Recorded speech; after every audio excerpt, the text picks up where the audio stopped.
Hello friends, welcome to বায়োলিভেট and good evening সকলকেই। আশা করি সকলে ভালো আছো। তো আজকে আমরা কিন্তু এই জিএনএম সালের জন্য যেটা আমরা প্রিপারেশন নিচ্ছি, সেই 2024-এর জন্য 2024 জন্য আমরা টোটাল 25টা কোশ্চেন নিয়ে এসেছি, যেটার নাম্বার হচ্ছে আজকে সেট নাম্বার হচ্ছে 9। ঠিক আছে, এর আগে আমরা অলরেডি 9টা সেট কমপ্লিট করে দিয়েছি এবং প্রত্যেক দিন আমরা কিন্তু এই 25টা করে কোশ্চেন সলভ করেছি। আর এই কোশ্চেনগুলো কিন্তু খুবই ইম্পর্টেন্ট বা এরকম টাইপেরই কোশ্চেন এসে থাকে আমাদের এই জিএনএম এর নার্সিংয়ের জন্য। ঠিক আছে, আর আমরা ফার্স্ট ক্লাসে কিন্তু জিএনএম এএনএম এর নার্সিংয়ের সিলেবাস নিয়ে অলরেডি ডিসকাস করে দিয়েছি, তোমরা সেই ক্লাসগুলো দেখে নিতে পারো। তো আজকেও কিন্তু আমরা প্রতিদিনের মতো 25টা কোশ্চেন সলভ করবো, আর সেই কোশ্চেনগুলো হবে জীবন বিজ্ঞানের ওপর। ঠিক আছে, টোটাল লাইফ সায়েন্সের ওপরে কোশ্চেনগুলো হবে। আর এই কোশ্চেনগুলো সলভ করাতে গিয়ে কিন্তু আমরা যে কোশ্চেনগুলো দেখবো আর কি, সবই কিন্তু প্রিভিয়াস ইয়ার্সের কোশ্চেন কিন্তু। ঠিক আছে, প্রিভিয়াস ইয়ার কোশ্চেন কিন্তু সবগুলোই। ঠিক আছে, তার মানে সবগুলোই মোটামুটি ইম্পর্টেন্ট। ঠিক আছে, এরকম টাইপেরই কোশ্চেন আসবে। চলো তাহলে আমরা শুরু করি। আমাদের ফার্স্ট কোশ্চেন, নিচে কোনটি একটি সালফারযুক্ত অ্যামাইনো অ্যাসিড? তাহলে একটা সালফারযুক্ত অ্যামাইনো অ্যাসিড যদি দেখি আমরা, তাহলে কোনটা একটা সালফারযুক্ত অ্যামাইনো অ্যাসিড হবে? তাহলে দেখো কী কী অপশান আছে, lysine, trypsin, methionine and histidine. তাহলে কি অ্যান্সার হবে? আমাদের সঠিক উত্তরটা কি হবে? তাহলে আমাদের কিন্তু দেখতে হবে লাইসিন, লিউসিন, মিথিওনিন, হিস্টিডিন। তোমরা তাড়াতাড়ি ট্রাই করো, তাহলে কি হতে পারে? তাহলে আমাদের ফার্স্ট অ্যান্সার হবে আমাদের এই মিথিওনিনটা আমাদের ফার্স্ট অ্যান্সার হবে। কি? এই মিথিওনিনটা আমাদের ফার্স্ট অ্যান্সার হবে। তাহলে অপশান সি নম্বরটা আমাদের ফার্স্ট অ্যান্সার কিন্তু হচ্ছে। ঠিক আছে, কারণ এই মিথিওনিনের মধ্যে সালফার থাকে, এই মিথিওনিনের মধ্যে সালফার থাকে। তারপরে কোশ্চেন, প্যারামেসিয়ামের গমন অঙ্গ কোনটি? প্যারামেসিয়ামের গমন অঙ্গ কোনটি? তাহলে বলছে ফ্ল্যাজেলা, সিলিয়া, ক্ষণপদ অ্যান্ড সিটা। তাহলে আমাদের কি কি আছে? ফ্ল্যাজেলা, সিটা, ক্ষণপদ অ্যান্ড সিলিয়ার। তাহলে আমাদের দেখতে হবে কি কি আছে প্যারামেসিয়ামের গমন অঙ্গ। তাহলে আমরা ক্ষণপদ এক এক করে চলে যাই। ক্ষণপদ কার গমন অঙ্গ? অ্যামিবা। ক্ষণপদ কার গমন অঙ্গ? অ্যামিবা। তাহলে অ্যামিবা আমরা দেখছি, অ্যামিবার নির্দিষ্ট কোনো ডিফারেন্স স্ট্রাকচার নেই। তাহলে এর গমন অঙ্গের নাম কি? সিউডোপোডিয়া। সিউডোপোডিয়া। তাহলে তো ক্ষণপদ হলো না। সিটা কার গমন অঙ্গ? সিটা হচ্ছে কেঁচোর গমন অঙ্গ। কেঁচোর গমন অঙ্গের নাম হচ্ছে সিটা। চলে যাই ফ্ল্যাজেলা অ্যান্ড সিলিয়া। তাহলে ফ্ল্যাজেলা অ্যান্ড সিলিয়া যদি দেখি, তাহলে ফ্ল্যাজেলা অ্যান্ড সিলিয়া কার? তাহলে আমরা ইউগ্লিনার ক্ষেত্রে দেখেছিলাম, ইউগ্লিনার যদি বডি স্ট্রাকচার এরকম হয়, তাহলে ইউগ্লিনার ক্ষেত্রে আমরা দেখেছিলাম এখান থেকে ফ্ল্যাজেলা থাকে, তাই না? তাহলে ইউগ্লিনার ক্ষেত্রে ফ্ল্যাজেলা হচ্ছে গমন অঙ্গ। তাহলে ফ্ল্যাজেলা কার ক্ষেত্রে? ইউগ্লিনার ক্ষেত্রে। তাহলে প্যারামেসিয়ামের গমন অঙ্গ কি? তাহলে প্যারামেসিয়ামের গমন অঙ্গ হচ্ছে, যদি এটা যদি প্যারামেসিয়াম হয়, এই গায়ে ছোট ছোট লোমের মতন স্ট্রাকচার থাকে, যেগুলোকে বলা হয় সিলিয়া। এগুলোকে কিন্তু আন্দোলন করার ফলে এরা কিন্তু মুভমেন্ট করতে পারে। তাহলে প্যারামেসিয়ামের গমনাঙ্গের নাম কি? প্যারামেসিয়ামের গমনাঙ্গের নাম সিলিয়া। বোঝা গেল? তাহলে সঠিক উত্তর হয়ে যাবে আমাদের ডি নম্বরটা হয়ে যাবে সঠিক উত্তর। তাহলে আমাদের সঠিক অ্যান্সার ডি নম্বরটা। তারপরে কোশ্চেন চলে যায়, নিচে কোন হরমোনটি লোকাল হরমোন? লোকাল হরমোন বলছে গ্যাস্ট্রিন, হিস্টামিন, অক্সিটোসিন, কোনোটি নয়। লোকাল হরমোন কাকে বলে? যে সমস্ত হরমোন যেখানে থেকে ক্ষরিত হচ্ছে, সেখান থেকে ক্ষরিত হয়ে ওই জায়গার মধ্যেই কাজ করবে, দূরে বাহিত হবে না। তার মানে ওই জায়গায় ক্ষরিত হয়ে একটা নির্দিষ্ট অর্গান থেকে বা নির্দিষ্ট গ্ল্যান্ড থেকে বের হয়ে ওখানেই কাজ করবে, ওই জায়গায় ফাংশন করবে। ঠিক আছে, ফাংশন করবে। তাহলে এইরকম হরমোনগুলোকে বলে লোকাল হরমোন। তাহলে লোকাল হরমোনে আমরা সিম্পল, এটা আমাদের একদম মুখস্থ করা, আমাদের লোকাল হরমোনের উদাহরণ হচ্ছে গ্যাস্ট্রিন। তাহলে আমাদের সঠিক উত্তর এ নম্বরটা। ঠিক আছে, অক্সিটোসিন হবেই না, অক্সিটোসিন লোকাল হরমোন না, কোনোটি তো নাই। তাহলে আচ্ছা, আরেকটা কোশ্চেন, অক্সিটোসিনের কাজ কি? তাহলে এটা হোমওয়ার্ক থাকবে। আমি এখানে একটু ক্লু দিয়ে দিই, অক্সিটোসিনকে লাভ হরমোন বলা হয়।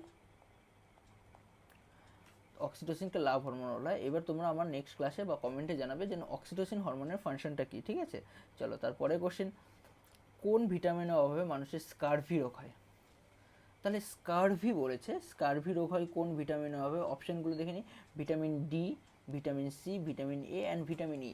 আগে স্কারভি কোথায় হয়? স্কারভি কিন্তু দাঁতে হয়, দাঁতে স্কারভি হয়। ঠিক আছে, তাহলে কোন ভিটামিনের অভাবে স্কারভি রোগ হয়? তাহলে আমরা এক এক করে যদি দেখে নিই, ভিটামিন ডি, ডিতে হয়েছে রিকেট, ডিতে রিকেট। এতে কি, এতে হচ্ছে রাতকানা, রাতকানা। আচ্ছা ইতে কি, ইতে হচ্ছে বন্ধ্যাত্ব। তাহলে বাকি থাকলো কে, আমাদের ভিটামিন সি। তাহলে ভিটামিন সিতে হচ্ছে স্কারভি, স্কারভি। তাহলে আমাদের সঠিক উত্তর বি নম্বরটা, সঠিক উত্তর বি নম্বরটা, বিতে বলেছে ভিটামিন সি হচ্ছে স্কারভি। তারপরের কোশ্চেনে চলে যাই।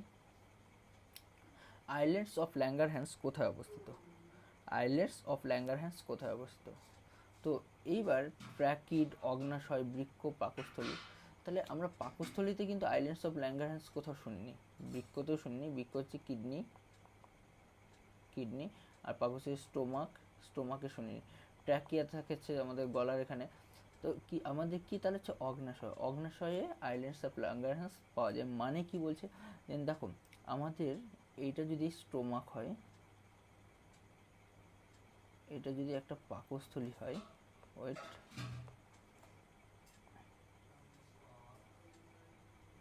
এটা যদি পাকস্থলী হয়,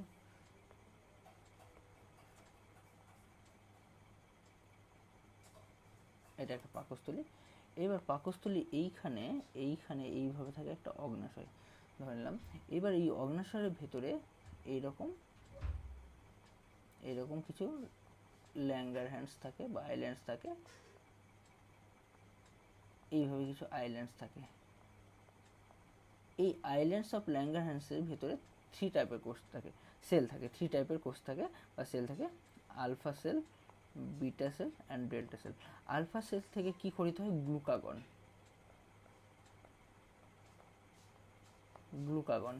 বিটা সেল থেকে ইনসুলিন, বিটা সেল থেকে ইনসুলিন। আর ডেল্টা সেল থেকে সোমাটোস্টেটিন, ঠিক আছে। আর ইনসুলিন কি করে, ইনসুলিনকে কি বলা হচ্ছে, anti diabetic hormone, anti diabetic hormone. ইনসুলিনকে অ্যান্টি ডায়াবেটিক হরমোন বলা হয়, ঠিক আছে। কেন, কারণ এর রক্তের মধ্যে ইনসুলিন রক্তের গ্লুকোজটাকে, গ্লুকোজটাকে কিসে কনভার্ট করে দেয়, গ্লাইকোজেনে কনভার্ট করে দেয়। ক্লিয়ার। তারপরে কোশ্চেনে চলে যাই আমরা। উদ্ভিদ দেহে কিসের মাধ্যমে জল পরিবাহিত হয়? তাহলে আমরা এটা কিন্তু ছোটোবেলা থেকে পড়ে এসেছি, উদ্ভিদ দেহে কিসের মাধ্যমে জল পরিবাহিত হয়। তাহলে অপশানগুলো দেখে, জাইলেমের মাধ্যমে, নালিকা বান্ডিলের মাধ্যমে, ফ্লোয়েম কলার মাধ্যমে, আর কোনোটি না। তাহলে জাইলেমের মাধ্যমে আমরা কিন্তু এইটাই জানি, জাইলেমের মাধ্যমে কি H2O, জল পরিবহন হয় জাইলেমের মাধ্যমে। তাহলে সঠিক উত্তর হয়ে যাবে এ নম্বরটা সঠিক উত্তর। তারপরে কোশ্চেন, জরায়ুজ অঙ্কুরোদ্গম কোথায় দেখা যায়? জরায়ুজ অঙ্কুরোদ্গম এইটার ইংরেজিটা কি? এটা বলা হয় ভিভিপেরাস, ভিভিপেরাস। তার মানে কি, যে জরায়ুজ অঙ্কুরোদ্গম বলতে কোনো প্ল্যান্টের, আমি বৈশিষ্ট্যগুলো বলছি, যে কোনো গাছের উপরে যখন ফলটা ধরে থাকবে, এইটা যদি কোনো ফ্রুট হয়, এই ফ্রুটের থেকে এই গাছে থাকাকালীন রুট ডেভেলপ করে যাবে, রুট ডেভেলপ করে যাবে, মানে গাছে ফলের ভেতরেই বীজটা কিন্তু অঙ্কুরিত হয়ে যাবে। এইটাকে বলা হয় জরায়ুজ অঙ্কুরোদ্গম। তাহলে এটা কোথাকার বৈশিষ্ট্য, ফার্স্ট আমাদের বুঝতে হবে। এটা কিন্তু ম্যানগ্রোভ অরণ্যের বৈশিষ্ট্য। এটা কোন এরিয়ার গাছেদের বৈশিষ্ট্য, ম্যানগ্রোভ, ম্যানগ্রোভের বৈশিষ্ট্য, ঠিক আছে। ম্যানগ্রোভ অরণ্য, কেননা কারণ ম্যানগ্রোভ অরণ্য যে জায়গায় থাকে, তাহলে ম্যানগ্রোভ অরণ্য কোথায়, যে আমরা সমুদ্র উপকূলবর্তী এরিয়াতে দেখছি ম্যানগ্রোভ অরণ্য। ধরে নাও এইটা, এখানে ম্যানগ্রোভ অরণ্য আছে, ঠিক আছে। আর তাহলে কি হচ্ছে, সমুদ্রের জল সবসময় জোয়ার ভাটার মাধ্যমে এগুলো দিয়ে যাচ্ছে। তাহলে এখানে যদি গাছের ফ্রুটগুলো যদি এখানে পড়ে, তাহলে জোয়ার ভাটার মাধ্যমে কি ফ্রুটগুলো তো চলে যাবে জলে ভেসে, তাহলে তো সেখানে আর নতুন কোনো গাছ জন্মাবে না। সেই জন্যই কিন্তু এই ম্যানগ্রোভ অরণ্যের প্ল্যান্টগুলো কিন্তু এইরকম ভিভিপেরাস বা জরায়ুজ অঙ্কুরোদ্গম দেখায়, ঠিক আছে। এইবার প্রবলেমটা হচ্ছে, এখানে সুন্দরী গরান দুটোই কিন্তু আমাদের এই সুন্দরবন বা ম্যানগ্রোভ অরণ্যের বৈশিষ্ট্য। তাহলে আমরা এখানে দুটোই অ্যান্সার নেওয়ার চেষ্টা করব, কিন্তু অনেক বইয়ে কিন্তু সুন্দরী আছে, অনেক বইয়ে তোমাদের গড়ানো থাকতে পারে, ঠিক আছে। তো আমার হিসাব মতো এখানে দুটোই আছে, তোমরা ফার্দার একটু চেক করে নাও। চলো তাহলে আমাদের এখানে অ্যান্সার করবো আমরা এ অ্যান্ড বি বোথ। তারপরে চলে যায়, ক্লোরোফিলের অণুতে কোন খনিজ পদার্থ পাওয়া যায়? তাহলে ক্লোরোফিলের মধ্যে কোন খনিজ পদার্থ পাওয়া যায় যদি দেখি, তাহলে লোহা, ক্যালসিয়াম, ম্যাঙ্গানিজ, ম্যাগনেসিয়াম। তাহলে কোনটা পাওয়া যাবে? তাহলে যদি দেখি আমরা লোহা কিন্তু আমাদের ক্লোরোফিলের মধ্যে পাওয়া যায় না, ক্যালসিয়ামও না, তাহলে ম্যাঙ্গানিজ আর ম্যাগনেসিয়াম। ঠিক আছে, তাহলে আমাদের পাওয়া যাবে এখানে Mg। তাহলে কি পাওয়া যাবে? Mg। ঠিক আছে, ম্যাগনেসিয়াম পাওয়া যাবে। তাহলে সঠিক উত্তর কী হচ্ছে? আমাদের সঠিক উত্তর হচ্ছে ডি। ক্লিয়ার? তাহলে আমাদের ক্লোরোফিলের মধ্যে এটা পাওয়া যায়।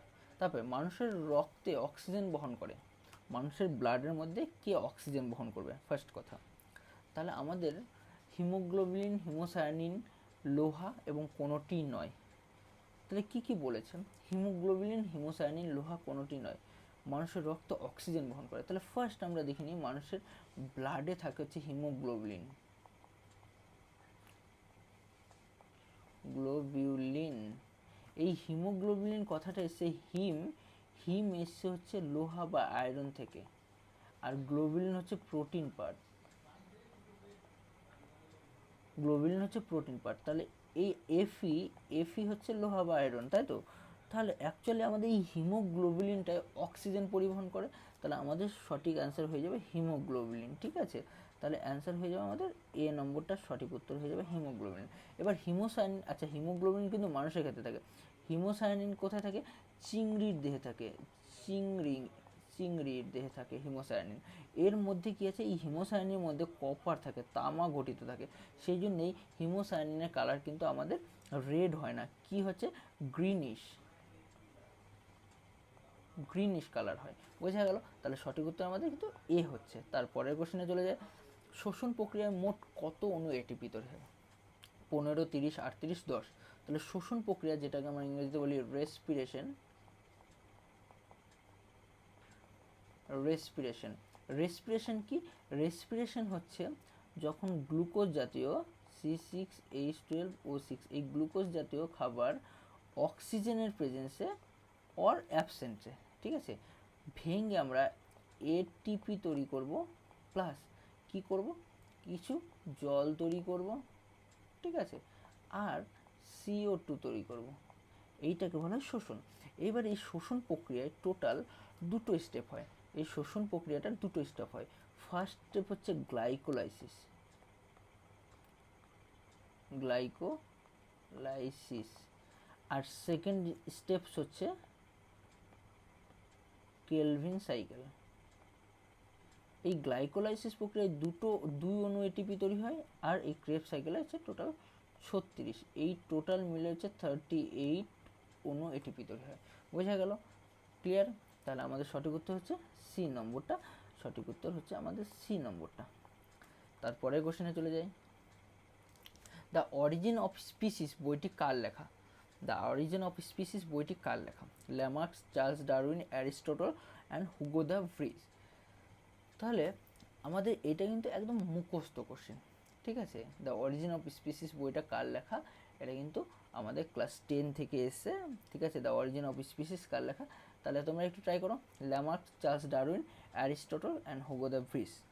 তাহলে আমাদের সঠিক উত্তর হবে চার্লস ডারউইন, তাই তো? আমাদের সঠিক উত্তর হয়ে যাবে চার্লস ডারউইন। তাহলে এটা কিন্তু আমাদের খুব ইজি কোশ্চেন ছিল এবং মুখস্থ, এর মধ্যে বোঝার কিছু নেই। তাহলে আমাদের সঠিক উত্তর হয়ে যাবে বি, ঠিক আছে? আচ্ছা, তারপরে চলে যাই। আচ্ছা, ল্যামার্কের মতবাদগুলো কি কি? ল্যামার্কের মতবাদগুলো, এটা কিন্তু হোমওয়ার্ক থাকবে। ল্যামার্কের মতবাদগুলো এটা কিন্তু আমাকে কমেন্টে অবশ্যই জানাবে তোমরা। তারপরে মাইটোসিস কথাটি কে প্রবর্তন করেন? Blackman, Farmer, Fleming and Anderson. কে প্রবর্তন করেন?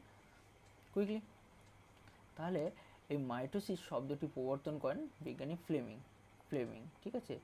ইনি কিন্তু এই মাইটোসিস শব্দটি প্রবর্তন করেন। তাহলে সঠিক উত্তর হয়ে যাবে সি। তারপরে কোশ্চেনে চলে যায়, তরুণাস্থি কী কোষ নিয়ে গঠিত? সাইট, পিনাকোসাইট, কন্ডোসাইট কোনোটি নয়। তাহলে তরুণাস্থি তরুণাস্থি কী নিয়ে গঠিত? তাতে বলো। তরুণাস্থি কন্ডোসাইট নিয়ে গঠিত, ঠিক আছে? সি নম্বরটা, তরুণাস্থি কন্ডোসাইট নিয়ে গঠিত।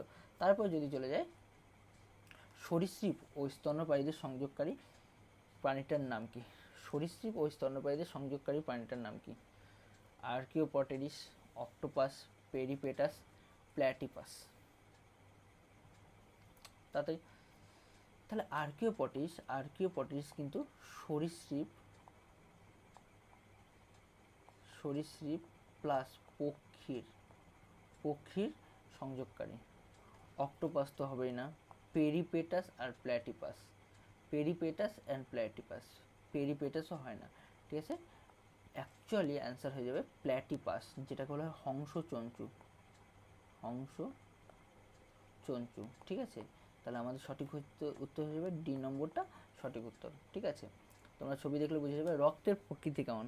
রক্তের প্রকৃতি কেমন, রক্তটা কি আম্লিক, ক্ষারীয়, নিষ্ক্রিয়, কোনোটি নয়। তাহলে রক্তের যদি আমরা ফার্স্ট পিএইচ দেখি, রক্তের পিএইচ কত বলো? রক্তের পিএইচ 7.4, এটা হচ্ছে রক্তের পিএইচ।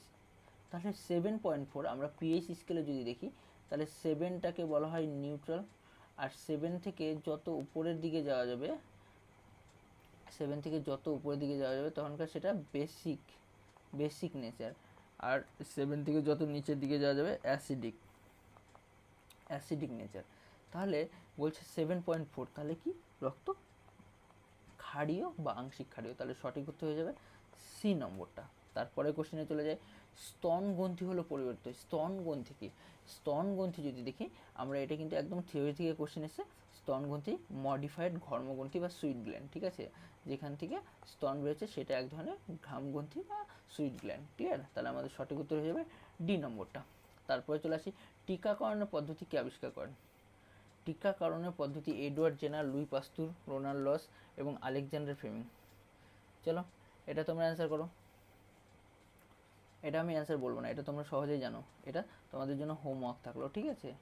এটা হোমওয়ার্ক থাকলো, HW, এটা তোমরা আমাকে জানাবে কমেন্টে। তারপরে লজ্জাবতী পাতার চলনকে কি ধরনের চলন বলা হয়? তাহলে লজ্জাবতী পাতার চলনকে নিকটিন্যাস্টিক, হাইপোন্যাস্টিক, সিসমোন্যাস্টিক, কোনোটি নয়। অ্যাকচুয়ালি আমাদের জানতে হবে লজ্জাবতী কিসের জন্য চলন দেখা যায়। স্পর্শ, আঘাত,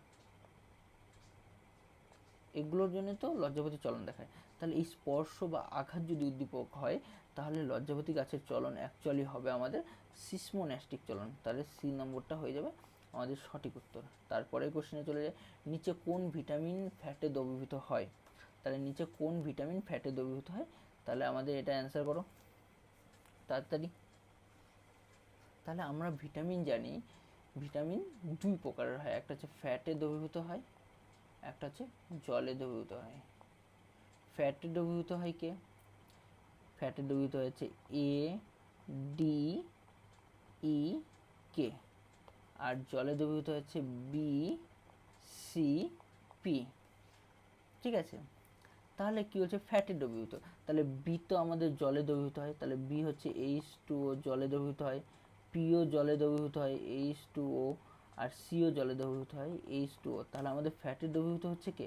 ফ্যাটে দ্রবীভূত হচ্ছে ডি নম্বরটা, ডি, তাই তো। ফ্যাটে দ্রবীভূত হচ্ছে ডি, তাহলে এটা হচ্ছে ফ্যাটে দ্রবীভূত হয়। তাহলে এখানে কি ফ্যাটে দ্রবীভূত যাচ্ছে, তাহলে আমাদের সঠিক উত্তর বি, ঠিক আছে। সঠিক উত্তর হচ্ছে বি নম্বরটা সঠিক উত্তর। তারপরে কোশ্চেন, কোন গ্রুপের রক্তকে সার্বজনীন দাতা বলা হয়? এটাও কিন্তু আমাদের একদম ইজি কোশ্চেন, সার্বজনীন দাতা আর গ্রহিতা। তাহলে এ বি, বি ও, দেখো এ তো হবেই না, বিও হবেই না, আমরা সিম্পল জানি, কারণ এ আর বি, এ বি আর ও এর মধ্যে সার্বজনীন দাতা আর গ্রহিতা হয়। সার্বজনীন দাতা মানে কি? দাতা মানে, সার্বজনীন মানে সবাইকে ব্লাড ডোনেট করতে পারে, ডোনেট করে, এটা হচ্ছে দাতা। আর গ্রহিতা মানে কি?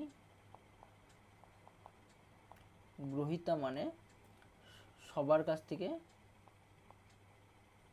সবার থেকে ব্লাড নিতে পারে, তাই তো, নিতে পারে।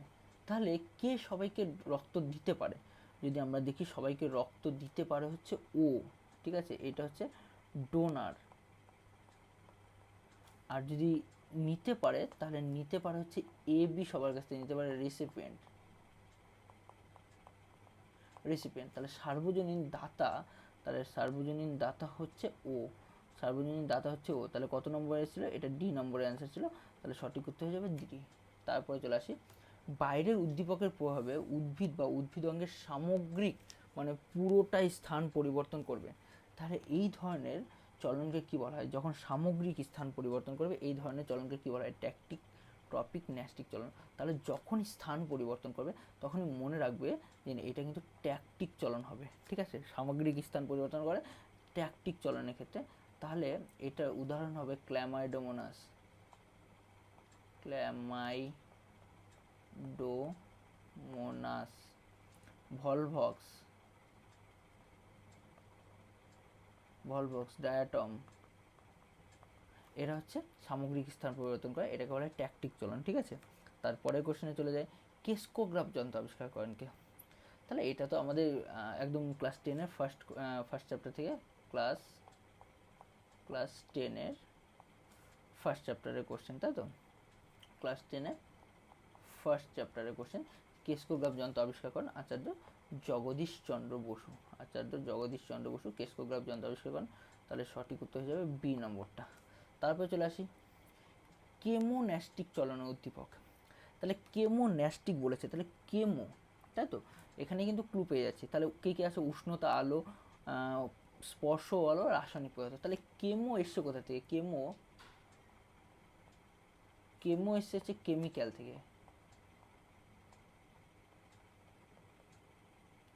থেকে, তাহলে কেমোন্যাস্টিক চলন অবভিয়াসলি রাসায়নিক পদার্থ হবে। তাহলে সঠিক উত্তর হয়ে যাবে ডি নম্বর, ঠিক আছে।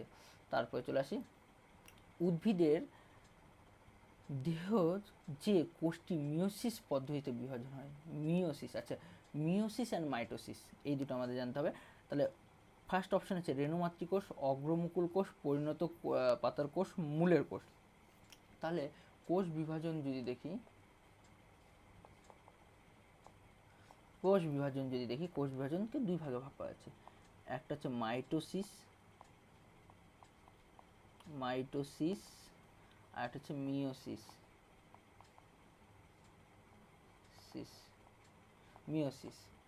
মাইটোসিসে কি হচ্ছে? মাইটোসিসে যদি আমার 2n হয় তাহলে 2n থেকে 2nই তৈরি হবে, কিন্তু মিওসিসে 2n থেকে কি তৈরি হবে? n তৈরি হবে, 2n থেকে n তৈরি হবে মিওসিসে। এইবার যদি আমরা দেখি, এই মাইটোসিস হচ্ছে দেহ মাতৃকোষে হয়, আর এই মিওসিস হচ্ছে জনন কোষে হয়, তাহলে কি বলছে? মিওসিস পদ্ধতিতে বিভাজন করে। তাহলে মিওসিস পদ্ধতিতে যদি বিভাজন করে তাহলে রেণু মাতৃকোষ কেবলমাত্র, দেখো অগ্রমুকুলের কোষ মাইটোসিস, এটা হচ্ছে মাইটোসিস, পাতার পরিণত কোষ এটাও মাইটোসিস, মূলের কোষ এটাও মাইটোসিস, কেবলমাত্র রেণু মাতৃকোষ এটা কিন্তু মিওসিস, কারণ এখানে 2n থেকে কিসে কনভার্ট হয়? n এ কনভার্ট হয়। তারপরের কোশ্চেনে চলে যাই, মাইটোসিস কোষ বিভাজন চলাকালীন যে দশায় নিউক্লিওলাসের পুনরাবির্ভাব ঘটে। তাহলে মাইটোসিস বিভাজনকে আমরা চারটে ভাগে ভাগ করছিলাম, একটা প্রোফেজ, মেটাফেজ, অ্যানাফেজ, টেলোফেজ। আমরা দেখেছিলাম নিউক্লিয় পর্দার বিলুপ্তি হয় প্রোফেজ দশায়, বিলুপ্তি হয় প্রোফেজ দশায়, আর পুনরাবির্ভাব ঘটে কোন দশায়? টেলোফেজ দশায়। তাহলে নিউক্লিওলাসের পুনরাবির্ভাব ঘটে কোন দশায়? তাহলে নিউক্লিওলাসের পুনরাবির্ভাব ঘটে আমাদের টেলোফেজ দশায়, ঠিক আছে, ক্লিয়ার। তারপরের কোশ্চেন। আচ্ছা, তাহলে আমাদের কিন্তু এইখানে 25টা কোশ্চেন কমপ্লিট হয়ে গেল। তো ভিডিওটা দেখার জন্য সবাইকে ধন্যবাদ, এবং যারা এই চ্যানেলে নতুন তারা অবশ্যই চ্যানেলটাকে সাবস্ক্রাইব করবে, এবং যারা আগে থেকে আছো তারা অবশ্যই কী করবে? লাইক করবে ক্লাসটাকে, এবং বন্ধুদের মধ্যে শেয়ার করবে। আর কমেন্ট কিন্তু করবে, কারণ আমি কয়েকটা হোমওয়ার্ক দিছি, সেই হোমওয়ার্কগুলো কিন্তু তোমাদের প্রত্যেকটাই সলভ করে আমাকে কমেন্টে জানাবে। যদি কোথাও প্রবলেম হয় আমি সলভ করে দেওয়ার চেষ্টা করব। থ্যাংক ইউ সবাইকে। চলো টাটা, বাই বাই।